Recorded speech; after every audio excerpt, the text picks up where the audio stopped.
Hi, good morning, children. Welcome to the online class. After a long gap, I am here, children, to teach you the first chapter in chemistry, that is matter in our surroundings. Children, I think all these days we had a long gap due to this COVID. We were unable to attend the regular classes, so we are engaging the online classes. Children, do concentrate on the teaching which teachers are teaching children, as it is very important to you to learn, because all these days you enjoyed spending time leisurely. So I insist you, children, once again to concentrate on your studies and follow up the teacher's teaching, and rather be in touch with the subjects, children, as it is essential part of you. Okay, children, now let us start the lesson, that is matter in our surroundings. Firstly, I want to say you about the learning objectives of this lesson. The learning objectives of this lesson, of this session are: first one will focus on what is matter. What is matter? Second, it is properties of matter. Properties of matter.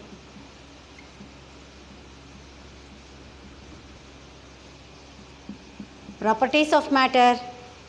Next, states of matter.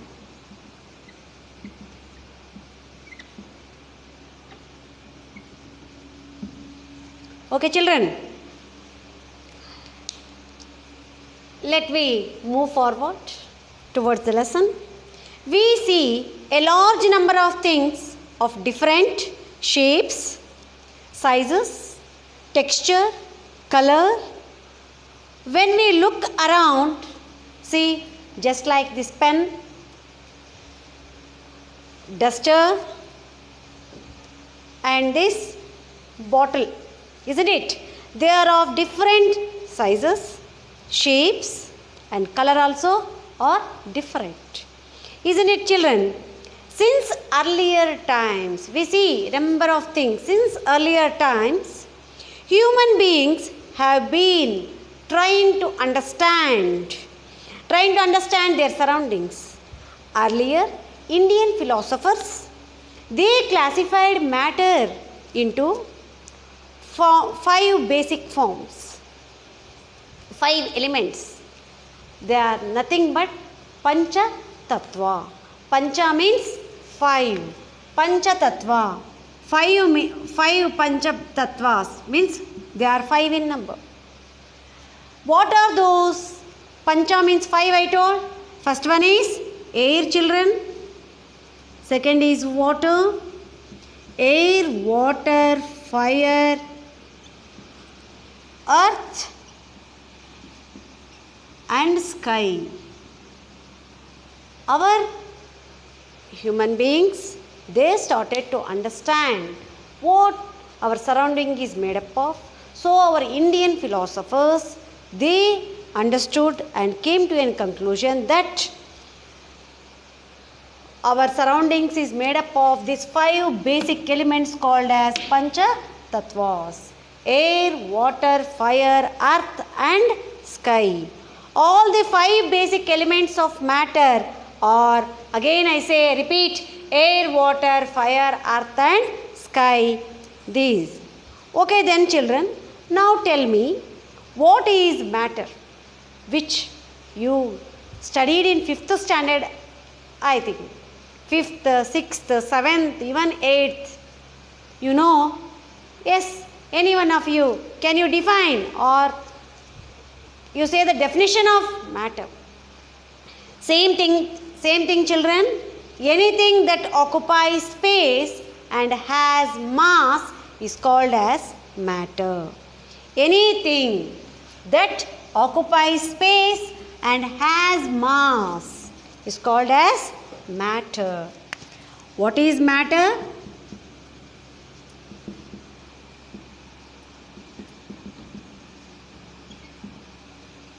Anything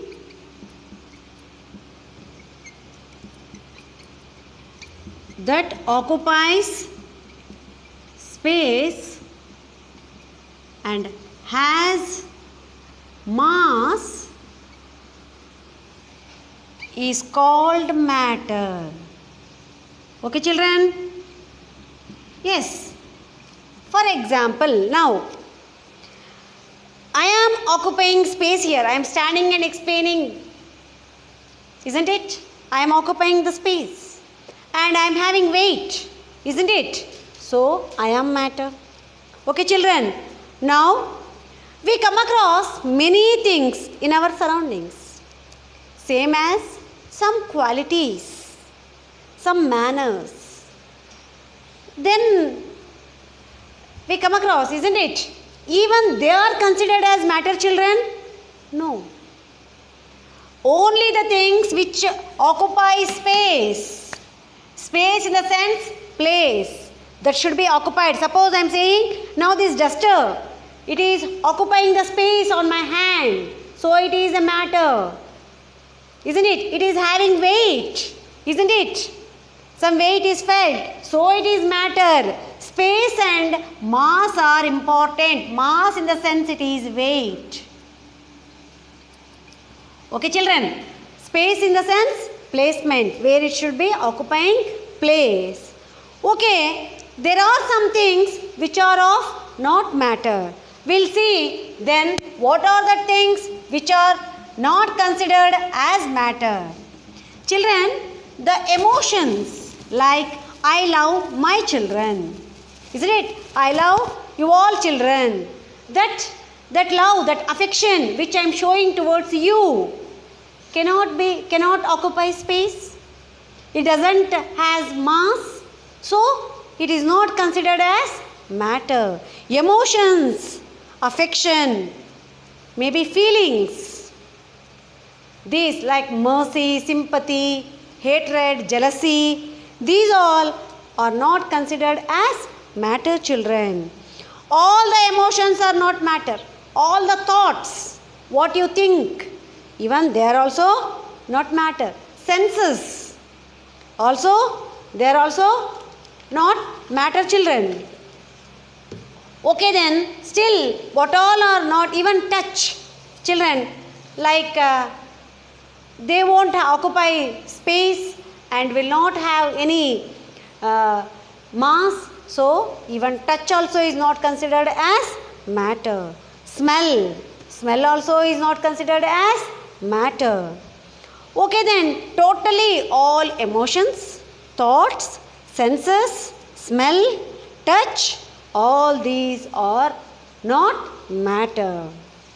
Then children, do you know light?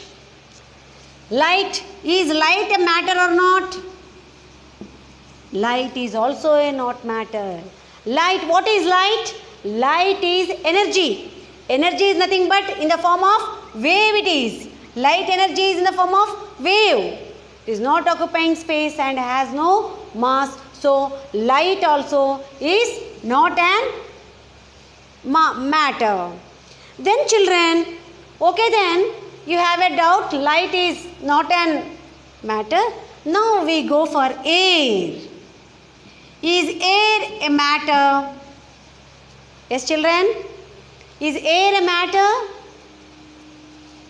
Air is absolutely a matter, because we already learnt in our lower section that air is a mixture of gases.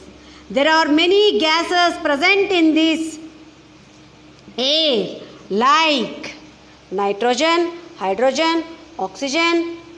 Many gases are present in that air. So air is a matter children.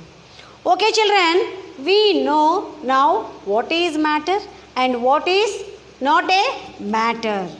Now children, just I want to say you about, now we learnt about what is matter. We have learnt in our earlier classes, there are based on the physical properties. Matter has been classified into, based on the physical properties, matter has been classified into 3 states. 3 states. They are, first one it is solids, second it is liquids, thirdly it is gaseous. Children, this we already learnt in our lower sections. Based on the physical properties, matter has been classified into 3 states. They are solids, liquids and gases. Just if you try to recollect our earlier classes, maybe in 5th, 6th and 7th, which we have earlier learnt, that how the arrangement of molecules in solids will be. In solids, the particles in solids are closely packed, isn't it? The molecules are closely packed in solids. There no intramolecular space is present in them, so solids have definite shape. Solids have definite shape and volume, which we learnt in our lower sections, isn't it children? In solids, no intramolecular space, fully packed they are, so they are hard and even they have definite shape, they are hard also. In liquids, as in solids,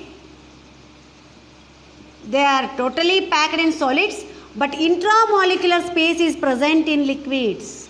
So, liquids do not have definite shape. They do not have no definite shape, but volume is there. No definite shape. Okay, children. So, they are hard, which solids are hard, but these are even rigid also. These liquids, they can flow. They take the shape of the container. They won't have definite shape, isn't it? So, they occupy the containers. Suppose, for example, liquid is an example. We take milk, water, isn't it?